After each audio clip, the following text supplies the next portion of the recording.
Ever get that, like, super weird feeling when you're scrolling online? Like, what if you're the only one who's actually real? Hmm. I think we all have. Right, and then you stumble across an article about dead internet theory, and you're like, wait, maybe I'm not so far off. Yeah, it can get a little meta.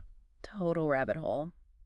So, that's what we're diving into today. AI influencers, the dead internet, and trying to figure out what's really real anymore. Sounds intriguing. And kind of freaky, right? Right. Especially with all the research you guys sent over. You're definitely as fascinated by this stuff as we are.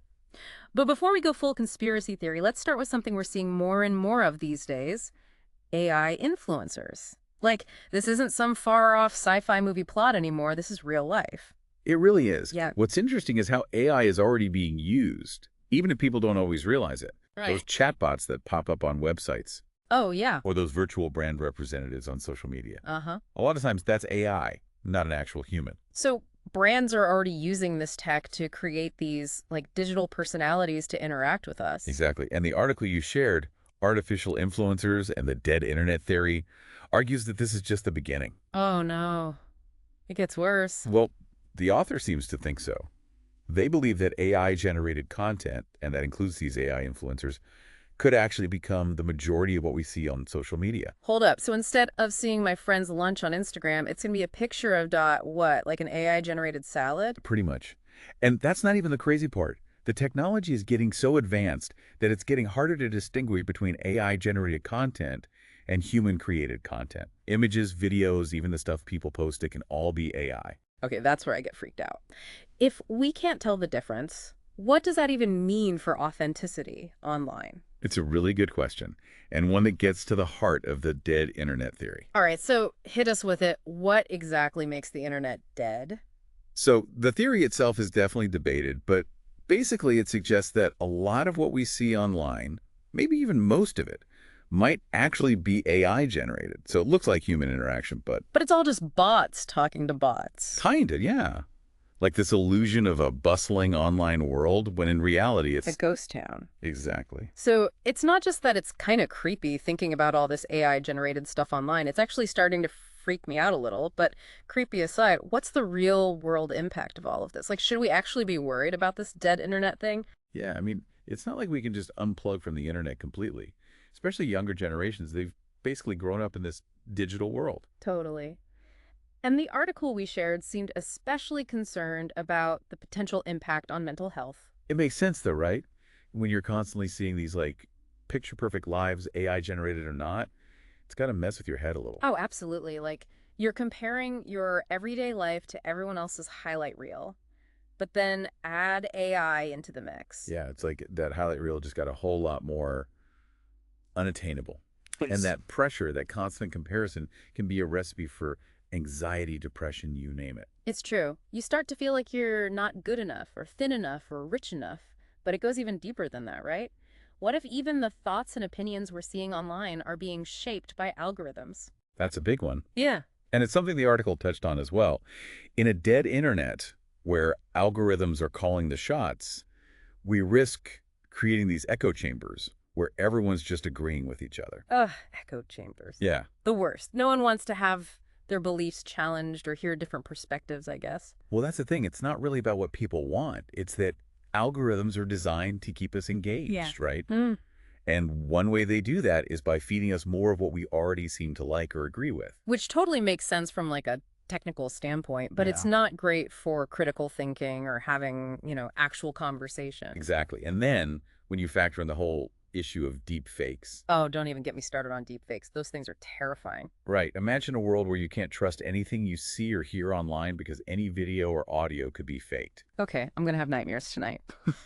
But seriously, for those who haven't spiraled down the deepfake rabbit hole, what makes them so concerning, especially in the context of this dead internet idea? I think the scariest part is how they erode trust. Like at a fundamental level, if you can't rely on your own senses to tell you what's real, what can you rely on? It's true. A video of someone saying or doing something they never did could completely ruin their life. Exactly. Yeah. And on a larger scale, it undermines our faith in information in general. News, politics, even our personal relationships, it all becomes suspect. Okay, so this is getting a little too real for me.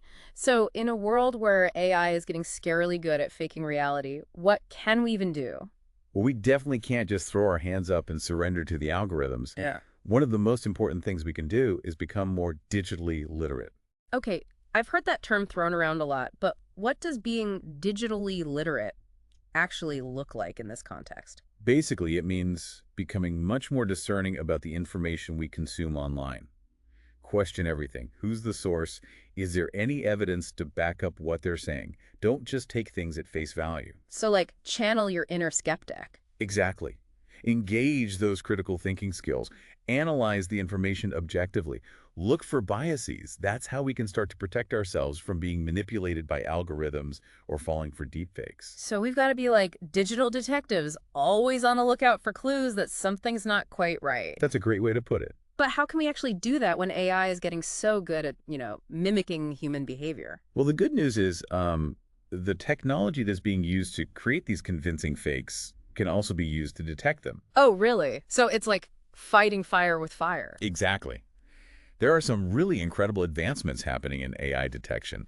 Researchers are developing algorithms that can analyze text, images, videos, all sorts of stuff. And they can spot these telltale signs of AI manipulation that humans might miss. So it's like having a digital magnifying glass that can, like zoom in on those tiny imperfections? Yeah, exactly. Like, for instance, AI-generated images sometimes have these weird little glitches in the background, or a lighting might be a bit off, things that our human eyes wouldn't necessarily pick up on, but these AI detectors, they can spot them right away. Whoa, that's wild. So are these AI detectors like widely available? Can anyone use them? They're definitely becoming more common. Social media platforms are starting to use them to flag potentially harmful content, like deepfakes that are intended to mislead or deceive people. Yeah. And there are even browser extensions you can get that will alert you to potential deepfakes in real time. Oh, wow, I had no idea. So we've got these AI detectives working behind the scenes and some handy tools we can use ourselves, but is that enough?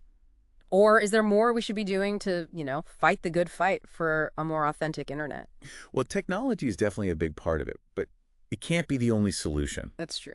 We also need to be advocating for, policies that promote transparency and accountability online. We need to hold these big tech companies responsible for the content that's allowed to spread on their platforms.